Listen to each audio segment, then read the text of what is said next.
கூட மேல கூட வச்சு கூடலூர் போறவளே. இந்து தமிழ் இணையதள நேயர்கள் அனைவருக்கும் வணக்கம். நான் இசையமைப்பாளர் டி இமான். முதல் முறையா உங்க கூட நான் பேசுறதுல ரொம்ப ரொம்ப சந்தோஷப்படுறேன். உன் கூட கொஞ்சம் நானும் வரேன், கூட்டிக்கிட்டு போனா என்ன?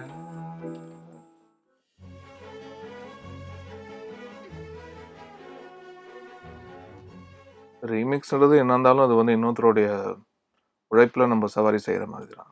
அப்படிதான் நான் இதை பார்க்குறேன். ஏன்னா ஒரு பாட்டோட டியூனு தான் வந்து ரொம்ப இம்பார்ட்டன்ட். அது நம்ம மெலடியா நம்ம என்ன வைக்கிறோமோ, ஒரு பல்லவி சரணத்துடைய மெலடியா என்ன வைக்கிறோமோ அதுதான் வந்து ஒருத்தருக்கு சொந்தக்காரராக இருக்கணும். ஸோ அதுக்கு வந்து அதுவே வந்து ஒரு பர்டிகுலர் மியூசிக் டைரக்டருக்கு சொந்தமாக இல்லாமல் அது வெறும் நம்ம ஆர்னமெண்டேஷன் மட்டும் பண்ணி அந்த ஒரு பாடலுக்கு உண்டான ஒரு பிஜிஎம் ஒர்க்கு மட்டும் செஞ்சு அந்த ஒரு அலங்காரம் மட்டும் செஞ்சுட்டு அதுக்கு வந்து அந்த பாட்டு ஹிட் ஆனால் கூட அது முழுமையாக அது வந்து என்னுடைய குழந்தை அப்படின்னு சொல்லிக்க முடியாது. அதுதான் அந்த ரீமிக்ஸில் இருக்க ஒரு பிரச்சனையே.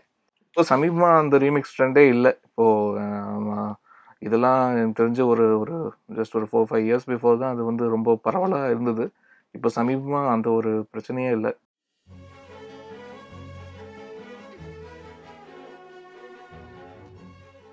எந்த ஒரு பாடலுக்கும் வந்து பார்த்திங்கன்னா ரெஃபரன்ஸ் கண்டிப்பாக இருக்கும். அதுவும் முக்கியமாக நம்மளுக்கு தமிழ் சினிமாவில் வந்து ஒரு பாட்டுக்கு சிச்சுவேஷன் சொல்லும் போது ஒரு ஒரு பாடல் அதை வந்து உருவாக்குறதுக்கு முன்னாடி அந்த ஒரு இயக்குனருடைய பாயிண்ட் ஆஃப் வியூவில் வந்து பார்க்கும்போது ஒரு எந்த சாங்க்குமே வந்து ரெஃபரன்ஸ் இருக்கும்.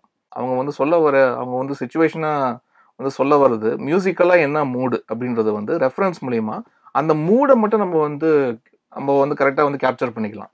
சில பேர் எப்படி சொல்லுவாங்கன்னா வந்து ரெஃபரன்ஸ் நான் சொல்ல விரும்பல, ஏன்னா அப்படின்னா அதுக்குள்ளே ஃபிக்ஸ் ஆகிடுவோம் அப்படின்னு சில டேரக்டர் சொல்லுவாங்க. அதனால் வந்து நீங்கள் நான் அந்த சுச்சுவேஷன் மட்டும் சொல்கிறேன், இந்த சுச்சுவேஷனுக்கு உங்களுடைய அவுட்புட் என்ன வருதோ அப்படி வந்து பண்ணலாம் அப்படின்னு சொல்லுவாங்க. அதுவும் ரொம்ப ஒரு ஆரோக்கியமான ஒரு விஷயம் தான்.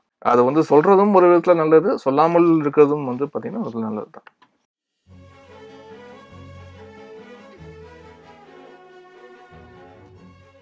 இன்ஸ்பிரேஷனாக நம்ம எடுத்துக்கிற வரைக்கும் எந்த வித பிரச்சனையும் இல்லை. நம்ம அந்த ஒரு டோட்டல் ஒரு பல்லவி ஒரு ஃபுட்டேஜை வந்து அப்படியே எடுத்து நம்ம யூஸ் பண்ணணும்னு நினைக்கும் போது அதுதான் வந்து இருக்கிற பிரச்சனையே. இது என்னன்னா இப்போ இந்த மாதிரி ஒரு சூழலும் பார்த்தீங்கன்னா திரும்ப திரும்ப வந்து எங்களுக்கு ப்ரெஷர் வந்து வர்றது பார்த்தீங்கன்னா இயக்குனர்கள் பாயிண்ட் ஆஃப் வியூல இருந்து தான். எந்த ஒரு இசையமைப்பாளரோ இல்லாட்டி வந்து எந்த இசையை உண்மையாக நேசிக்கிற எவனும் நான் இதுலேருந்து யூஸ் பண்ணி நான் ஒரு பாட்டு நான் பண்ணிக்கிறேன் அப்படின்னு வந்து யாருமே முனைந்து அதை வந்து செய்ய மாட்டாங்க. ஒரு உண்மையான இசைக்கலைஞர் அதை கண்டிப்பாக பண்ண மாட்டான்.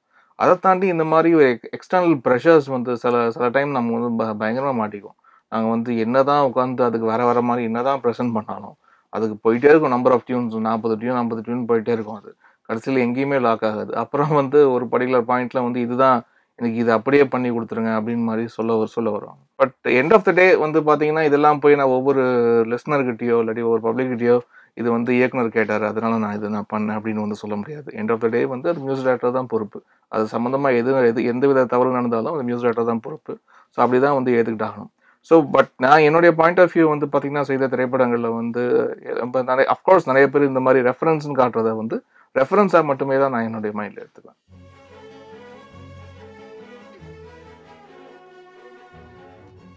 இந்த டெட்லைன்ஸ் வந்து பார்த்தீங்கன்னா குறிப்பாக பேக்ரவுண்ட் ஸ்கோர் டைமில் தான் வந்து வரும். ஏன்னா அப்போ தான் ஒரு குறிப்பிட்ட தேதியை ஃபிக்ஸ் பண்ணிக்குவாங்க ரிலீஸ்க்கு.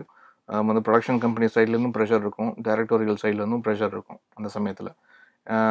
ஏன்னா ஒரு படத்துடைய பாடல் கூட பார்த்தீங்கன்னா நான் ஒரு ஜஸ்ட் 4 நிமிஷம் 4 நிமிஷம் பண்ணுறோன்னா ஒரு 5 பாட்டுனா ஒரு 20 நிமிஷம் 25 நிமிஷம் முடிஞ்சிடும். பட் ஒரு 2 மணி நேரம் படத்தோடைய பேக்ரவுண்ட் ஸ்கோர் பண்ணுறதுக்கு தான் வந்து எங்களுக்கு நிறைய நேரம் வந்து தேவைப்படும். ஏன்னா இப்போ நிறைய பேருடைய பார்வை எப்படி இருக்குன்னா, ஒன்ஸ் ஷூட்டிங் முடிஞ்சுச்சு, டப்பிங் முடிஞ்சுன்னா படம் வேலை முடிஞ்சுச்சு, உடனே நம்ம ரிலீஸ் டேட் ஃபிக்ஸ் பண்ணிக்கலாம் அப்படின்னு வந்துடுறாங்க. ஒரு பின்னணி இசைன்றது வந்து ஒரு மிகப்பெரிய வேலை. அதே மாதிரி இந்த சிறப்பு சத்தம், ஸ்பெஷல் எஃபெக்ட்ஸ் அப்படின்றது அதுவும் ஒரு மிகப்பெரிய வேலை. அந்த ஒரு போஸ்ட் ப்ரொடக்ஷனுக்கு உண்டான ஒரு ஸ்பேஸ் வந்து அதுக்குண்டான வந்து பவர் தெரிஞ்ச ஒரு சில டைரக்டர்ஸ் மட்டும் தான் அந்த டைமே விடுறாங்க. அந்த டைமே வந்து நீங்கள் டீட்டெயில்டாக ஒர்க் பண்ணுங்க அப்படின்ற ஒரு டைம் வந்து விடுறாங்க. நிறைய பேர் வந்து அந்த இடத்துல வந்து ரொம்ப க்ரஷ் பண்ணுறாங்க. வந்து ரிலீஸ் டேட்டை வந்து ஃபிக்ஸ் பண்ணிட்டு அப்போ வந்து க்ரஷ் பண்ணுறாங்க. அதுக்குண்டான டைம் வந்து சம்டைம்ஸ் நிறைய கிடைக்கும், சம்டைம்ஸ் கிடைக்காமலையும் போகும். கிடைக்காம போகும்போது கூட அதை நம்ம தெளிவாக அது நம்மளுடைய ஸ்டாண்டை வந்து ஹோல்ட் பண்ணுறதுக்குண்டான விஷயத்தை செஞ்சுதான்.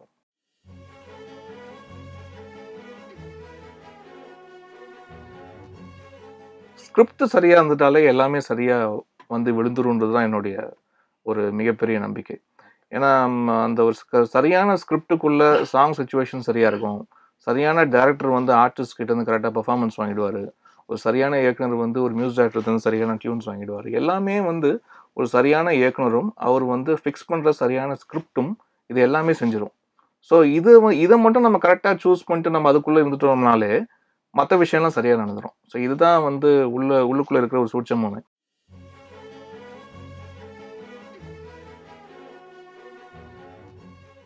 அதாவது வந்து ஒரு ஒரு பாயிண்ட் ஆஃப் டைம்ல வந்து சினிமாவுடைய போக்கு வந்து மாற ஆரம்பித்தது. ஒரு டைம்ல வந்து எல்லாமே வந்து நம்ம அந்த ரியலிஸ்டிக்ஸ் சினிமா அப்படின்லாம் வந்து பேச ஆரம்பிச்சோம். ரொம்ப இயல்பான கதாபாத்திரங்கள், இயல்பான கதைப்போக்கு, இந்த மாதிரி விஷயங்கள். அதாவது வந்து ஆர்ட் ஃபிலிமும் நம்ம கமர்ஷியல் ஃபிலிமும் வந்து பிளெண்ட் பண்ணி நிறைய நிறைய ஃபிலிம் மேக்கர்ஸ் வந்து அந்த ஒரு பாத்தை வந்து பிரேக் பண்ணாங்க.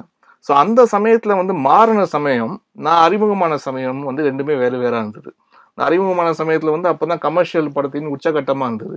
நான் ஆரம்பிச்சு நான் அறிமுகமாகி ஜஸ்ட் ஒரு 2-3 வருஷத்துலயே இந்த மாறுதல்லாம் வந்து ஏற்பட்டுருச்சு. அப்போ வந்து காதல் போன்ற திரைப்படமோ, ஆட்டோகிராஃப் போன்ற திரைப்படமோ, நம்ம இந்த வெயில் போன்ற திரைப்படமோ, அங்காடி தெரு போன்ற திரைப்படமோ வர ஆரம்பிச்சது. ஸோ பட் அந்த ஒரு சேஞ்ச் ஆரம்பிக்கும் போது என்னுடைய லிஸ்ட் ஆஃப் ஃபிலிம்ஸ்ல அந்த மாதிரி திரைப்படங்களே வந்து எதுவுமே அமையாம இருந்தது எனக்கு. ஸோ அதனால வந்து ஓகே, இவர் வந்து கமர்ஷியல் ஃபிலிம்க்கு வந்து பண்ணக்கூடிய ஒரு ஆளு தான் இவர் அப்படின்னு வந்து அதை ஃபிக்ஸ் பண்ணி ஒதுக்க ஆரம்பிச்சாங்க. ஸோ ஒன் பாயிண்ட் ஆஃப் டைம்ல மைனால அது எல்லாமே உடஞ்சது. என்னுடைய இசையில வந்து பாத்தீங்கன்னா அந்த ஒரு ரீஜனல் ஐடென்டிட்டி, அதுதான் இப்போ நான் இறுக்கி பிடிச்சிட்டு இருக்க ஒரு விஷயம். ரீஜனல் ஐடென்டிட்டின்னு சொல்றதுன்னா, நம்ம ஒரு என்னுடைய பாடல் கேட்கும்போது இது ஒரு தமிழ் பாட்டு அப்படின்ற ஒரு அடையாளமோட இருக்கும். ஸோ அதுக்கு உண்டான வந்து பேக்ட்ராப் வந்து பார்த்தீங்கன்னா, நான் அந்த மாதிரி வில்லேஜ் ஃபிலிம்ஸ், முக்கியமாக அந்த மாதிரி வில்லேஜ் பேக்ட்ராப் ஃபிலிம்ஸ்லாம் வந்து செய்யும்போது அந்த ஒரு மண் வாசனையோட பாடல்கள் இருக்கும். அது கேட்கும் போதே நம்மளுடைய ரீஜனல் ஐடென்டிட்டி அதுதான் வந்து கனெக்ட் பண்ணும். ஒரு ஜஸ்ட் ஒரு நம்ம இங்கே சிட்டி அதை தாண்டி ஊர் பக்கம் நிறைய வில்லேஜ் சைட்லலாம் வந்து பாட்டு கேட்கும்போது இது நம்ம பாட்டு அப்படின்ற ஒரு உரிமை வந்து வரும். அது வந்து முதல் பல்லவி கேட்கும் போதே அது வந்துடணும். அது வந்து அந்நியமாக இருக்கக்கூடாது. அது வந்து இது வேற ஏதோ நம்ம வந்து பீட்சா சாப்பிட்றோம், பர்கர் சாப்பிட்றோம்னு இருக்கக்கூடாது.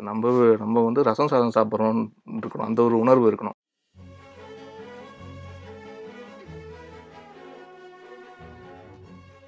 இப்போ வந்து பிரபு சலமன் சார் வந்து ஒரு பாட்டுக்கு ஏதாவது கம்போசிங் வராருன்னா, ஒரு டைரக்டர் வராரு கம்போசிங் அப்படின்ற ஒரு ஃபீலிங்கே எனக்கு இருக்கவே இருக்காது. அவர் வந்து சரி நம்ம வீட்டில் ஒருத்தர் வராரு வந்து சும்மா, அதுவும் அன்னைக்கு வந்து கம்போசிங் அப்படின்ற ஒரு மூடில் கூட இருக்க மாட்டோம். உட்காந்து வேறு ஏதாவது கதையெல்லாம் பேசிகிட்டு இருப்போம். உட்காந்து சரி வாங்க பொங்கல் சாப்பிடுவோம் சொல்லிட்டு பொங்கல் ஆர்டர் பண்ணி பொங்கல் சாப்பிடுவோம் காலைல உட்காந்து. சரி அப்படியே ஒரு பாட்டு சுச்சுவேஷன் மெதுவாக அப்படியே தன்னாட அவரும் கதையை சொல்ல ஆரம்பிப்பார். ஒரு சாங் சுச்சுவேஷன் சொல்லுவார். அப்படி சரி உட்காந்து கம்போஸ் பண்ணலாமான்னு உட்காந்து கம்போஸ் பண்ணுவோம், அவ்வளோதான். ஸோ இது வந்து பார்த்தீங்கன்னா அப்படியே ஒரு ஜஸ்ட்டு நம்ம ஒரு 9 to 2க்குள்ளே இல்லை 2 to 5க்குள்ளே ஒரு வேலையை நம்ம முடிச்சிடணும் அப்படின்ற ஒரு கணக்கோட அவரும் வரமாட்டார், நானும் அப்படி செயல்பட மாட்டேன். அவரும் ஒரு வெறித்தனமான ராஜா ரசிகர், நானும் ஒரு வெறித்தனமான ராஜா ரசிகர். இது மாதிரி எவ்வளோ விஷயங்கள் வந்து ஒத்து போயிருக்கு.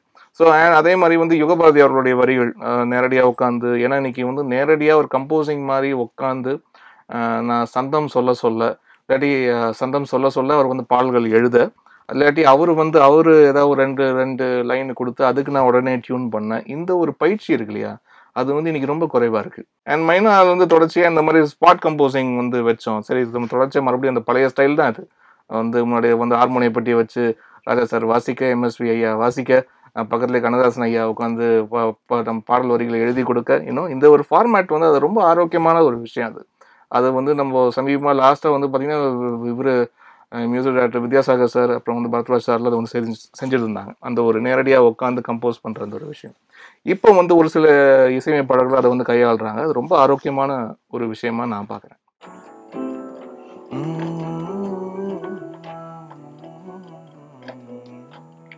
போயிடலாம். அப்புறம் அதாவது ஃப்ளோரை வச்சு எடுத்த உடனே ஐயா சும்மா ஒரு 2 வரி கொன்னே போடுவாரு. கொன்னே போடுவாரு.